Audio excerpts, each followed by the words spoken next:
The Holy Gospel according to Luke, the 19th chapter. Jesus entered Jericho and was passing through it. A man was there named Zacchaeus. He was a chief tax collector and was rich. He was trying to see who Jesus was, but on account of the crowd he could not, because he was short in stature. So he ran ahead and climbed a sycamore tree to see him, because he was going to pass that way. When Jesus came to the place, he looked up and said to him, "Zacchaeus, hurry and come down, for I must stay at your house today." So he hurried down and was happy to welcome him. All who saw it began to grumble and said, "He has gone to be the guest of one who is a sinner."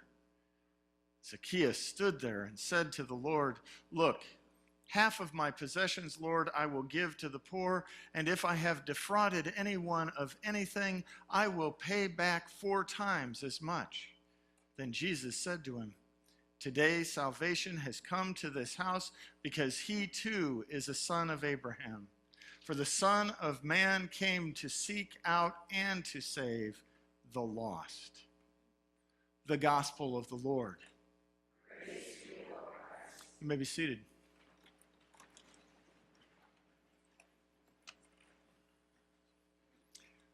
Reformation Sunday. This is a time when, in the Lutheran tradition, we commemorate events that happened 499 years ago tomorrow. Indeed, Martin Luther was a professor and a priest of the Roman Catholic Church, whose lectures on the Psalms and later on Paul's letter to the Romans led him to raise significant concerns, significant questions about the way that the church was doing business. His questions, indeed, his bid to debate the concerns, the issues, led the church to, excommunicate him. This church split is referred to as the Protestant Reformation. Now, for some of us, this is so well known that starting a Reformation sermon with even that brief introduction is silliness. And yet, there are many who do not know the story. They do not know the way that Luther's call to freedom unfolded in ways that peasants heard what he was saying and revolted against the landholders. They do not know that in the midst of that revolt, the nobles took Luther's words about freedom and of what he was saying and used that to, justify a pretty brutal way of putting down that revolt. In each case, Martin Luther was horrified. What many may not know, although I suspect we do, is that what happened after that and in the midst of that is that the Roman Church and the Lutheran Church, the emerging Lutheran tradition, pronounced condemnation upon each other in no uncertain terms. So for most of the past 500 years, the churches have struggled in their relationship. Then, over the last century, but particularly the last 50 years or so, there was a new pope in town. And he called together a council of, they call it an ecumenical council. We know it often by its shorthand, Vatican II. And out of that gathering of the Roman Church, the door opened for ecumenical conversation. And in the United States, discussions began to develop with delegations from the Lutheran churches and from the Roman Catholic Church, where they engaged in many rounds of dialogue. These dialogues have brought forth a series of agreements over the 50 years. Those agreements have now been recorded in a document, in a book called declaration along the way, church, ministry, Eucharist. This declaration suggests that because we're on the way, it's not done. In fact, there are many things that we still need to be working out. There are places that we don't agree. But in fact, we're in a process that leads us into a new kind of future. Now, this declaration along the way has been affirmed by a vote of the Evangelical Lutheran Church in America at church-wide assembly last August. And it has also been affirmed by the U.S. Conference of Bishops for the Catholic Church. And so there has been an affirmation of these agreements. All of this is to say that as the church enters into this 500th year after the Protestant Reformation, there is a great need to be clear about how the church will orient itself. Will this church, as a denomination, as a congregation, indeed as individuals, orient itself towards the past? In this construction, there might be an effort to go back to the true faith, the real faith, to go back in history and find that time when we were truly the right church. This orientation moves towards digging deep into that history to find the true way of being Lutheran or being Christian. Will this church orient itself toward living in the present? This construction aspires to enter into the sense of God's presence, immanent presence. It seeks a deeper and deeper sense of spiritual movement and power. It often seeks to look upward towards God. There are many ways that in this kind of a frame, one can understand, and in fact, it's the way we've often built our sense of creation, that there's matter, all that inanimate stuff. And then there's plant life, and then there's animal life, and then there's human, and then there's God. And we orient ourselves towards looking to God, looking to reach out towards God.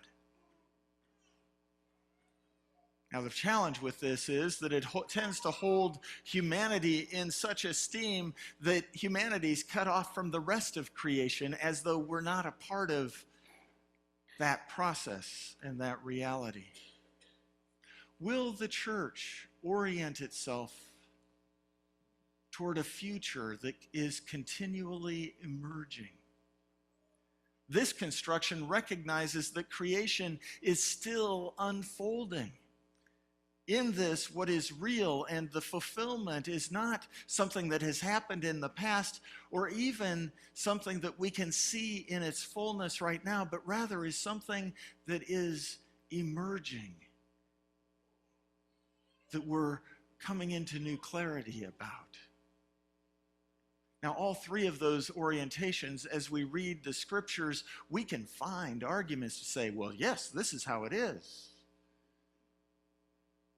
Each appears also to work with the ways that we have come to understand the world, using the tools and methods of science. It is these three orientations that were part of a very brief introduction that John Hout offered at a continuing education event that I was at this past week. Even as he lifted up these methods that come from each of those perspectives and held them with gentleness, he invited us to embrace that third way. Hout has long been a theologian who has explored the relationship between faith, between religion and science.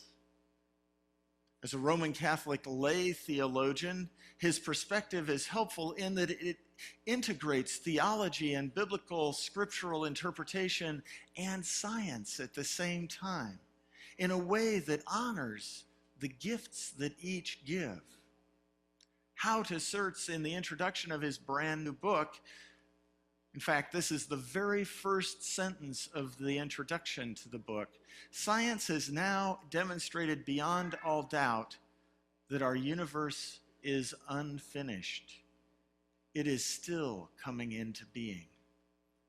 Now, a few paragraphs later, he writes, instead of diminishing our sense of the divine transcendence, science now allows us to experience and cherish the all-surpassing love and power of God in a vitalizing new way. In short, he sees in science and theology a call to orient ourselves toward a future that is continually unfolding, looking toward the Christ who will make all things new, anticipating the hope, the promises of the gospel. When Jesus was entering into Jerusalem, the word was out. There was a man named Zacchaeus, and he had heard that word.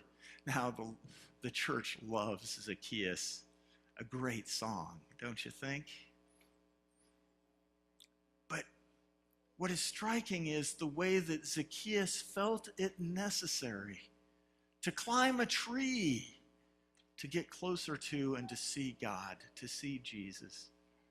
Too often, humanity has felt it necessary to look up, to orient upward, to climb up, to strive to be nearer to God. But when Jesus passes by, Jesus looks up to Zacchaeus and calls him down and says, I have come to stay with you. Rather, God in Jesus Christ has come to walk with Zacchaeus. And that encounter changes everything. Certainly, many of us remember that as a chief tax collector, Zacchaeus would be despised. His wealth is ill-gotten in many ways because the system requires him to work people over for more than what their due tax is. That's how he makes his money. And yet, when he comes and he is in the presence of Jesus Christ, God who is made flesh, without any apparent teaching, without admonition, without any instruction, Zacchaeus changes his way of being.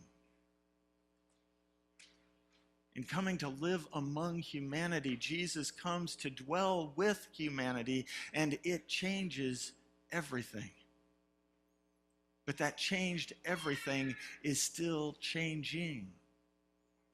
We're still growing into it. It's still emerging. As Hout points out, in Christ, the church learns to anticipate the unfolding of the beautiful creation. That creation is still in the process of being completed. Now, that has implications for us individually. It certainly has implications for us as a congregation, Zion Lutheran Church, because we have entered into this process of strategic planning, and that process of planning opens this congregation up to the hope of God's future that is unfolding before us. Such planning calls this church to orient toward a future instead of reaching back into history to try to recreate what has been. Such planning invites each one of us to look for ways that we participate in the unfolding of this new reality. Now, in case you need more signs that this is a new time and a new thing is happening in our midst, well, tomorrow on this 499th anniversary of the Reformation, Pope Francis will be in Sweden, that most Lutheran of lands, at the invitation of the Lutheran bishop in Sweden. Pope Francis will be involved in meetings and conversations around seeking unity as church, reconciling that which has been a rift for over 500 years, or at 500 years. Pope Francis will worship in that setting. A new thing is happening. And this new thing calls us beyond the history to look towards what new things God is doing in our midst. May it be so that God continues to call our vision forward into the hope of this emerging creative reality where the fulfillment of Christ will continue to be revealed.